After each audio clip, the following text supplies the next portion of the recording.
ನಮಸ್ಕಾರ ಸ್ನೇಹಿತರೆ, ನಮ್ಮ ಚಾನಲ್ಗೆ ನಿಮ್ಮೆಲ್ಲರಿಗೂ ಸ್ವಾಗತ. ಇವತ್ತು ನಾನು ಮಾಡ್ತಿರುವಂಥ ರೆಸಿಪಿ ಬೇಳೆ ಸಾಂಬಾರು. ಇದನ್ನ ಬಹಳ ರುಚಿಯಾಗಿ ಮತ್ತು ಬಹಳ ಬೇಗ ಮಾಡುವಂತಹ ಸಾಂಬಾರು. ಬನ್ನಿ ಹೇಗೆ ಮಾಡೋದು ಅಂತ ನೋಡೋಣ.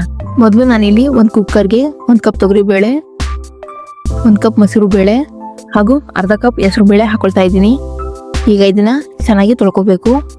ನೋಡಿ, ನಾನಿಲ್ಲಿ ಇದನ್ನ ತೊಳ್ಕೊಂಡಿದ್ದೀನಿ. ಈಗ ಇದಕ್ಕೆ 1 ಕಪ್ ನೀರು ಹಾಕ್ತಾ ಇದ್ದೀನಿ. ಈಗ ಇದಕ್ಕೆ ರುಬ್ಕೊಂಡಿರೋಂತಹ 3 ಟೊಮೊಟೊ ಹಾಕ್ತಾ ಇದ್ದೀನಿ. ನಾನಿಲ್ಲಿ ಟೊಮೊಟೊನ ಕಟ್ ಮಾಡಿ ಹಾಕ್ತಾ ಇಲ್ಲ, ರುಬ್ಬಿ ಹಾಕ್ತಾ ಇದ್ದೀನಿ, ಯಾಕಂದ್ರೆ ಟೇಸ್ಟ್ ತುಂಬಾನೇ ಚೆನ್ನಾಗಿರುತ್ತೆ ಅಂತ. ಆಮೇಲೆ ಕಟ್ ಮಾಡಿ ಇಟ್ಕೊಂಡಿರೋಂಥ 1 ಈರುಳ್ಳಿ ಹಾಕ್ತಾ ಇದ್ದೀನಿ. 2.5 ಚಮಚ ಸಾಂಬಾರ್ ಪುಡಿ ಹಾಕ್ತಾ ಇದ್ದೀನಿ.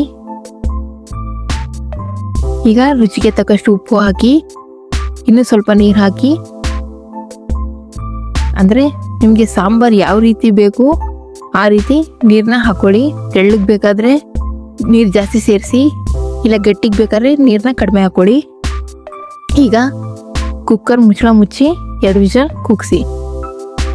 ಈಗ 2 ವಿಷಲ್ ಕೂಗಿದೆ. ಏರೆಲ್ಲ ಔಟ್ ಆದಮೇಲೆ ಈ ಮುಚ್ಚಳ ತೆಗಿತಾ ಇದ್ದೀನಿ. ನೋಡಿ, ಈಗ ಈ ಸಾಂಬಾರಿಗೆ ಕೊತ್ತಂಬರಿ ಸೊಪ್ಪು ಹಾಕಿ 2 ನಿಮಿಷ ಕುದಿಸ್ತಾ ಇದ್ದೀನಿ. ನೋಡಿ, ಈಗ ಸಾಂಬಾರು ಚೆನ್ನಾಗಿ ಕುದಿದೆ. ಈಗ ಇದಕ್ಕೆ ಒಂದು ಒಗ್ಗರಣೆ ಹಾಕೊಳ್ಳೋಣ. ಮೊದಲು ಒಂದು ಚಿಕ್ಕ ಬಾಣಲಿಗೆ ಸ್ವಲ್ಪ ಎಣ್ಣೆ ಬಿಟ್ಟು ಸಾಸಿವೆ ಹಾಕಿ, ಸಾಸಿವೆ ಸಿಡಿದ್ಮೇಲೆ 1 ಚಮಚ ಜೀರಿಗೆ,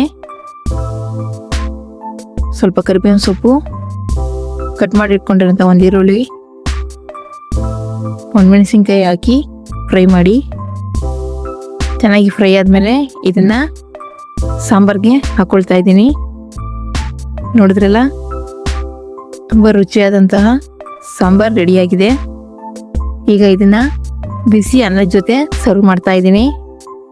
ನೋಡಿದ್ರಲ್ಲ, ಈ ವಿಡಿಯೋ ಇಷ್ಟ ಆಯಿತು ಅಂದ್ಕೊಳ್ತೀನಿ. ಇಷ್ಟ ಆದರೆ ಲೈಕ್ ಮಾಡಿ, ಶೇರ್ ಮಾಡಿ, ನಮ್ಮ ಚಾನಲ್ನ ಸಬ್ಸ್ಕ್ರೈಬ್ ಮಾಡಿ. ವಿಡಿಯೋ ನೋಡಿದ್ದಕ್ಕಾಗಿ ತುಂಬ ಧನ್ಯವಾದಗಳು ಸ್ನೇಹಿತರೆ.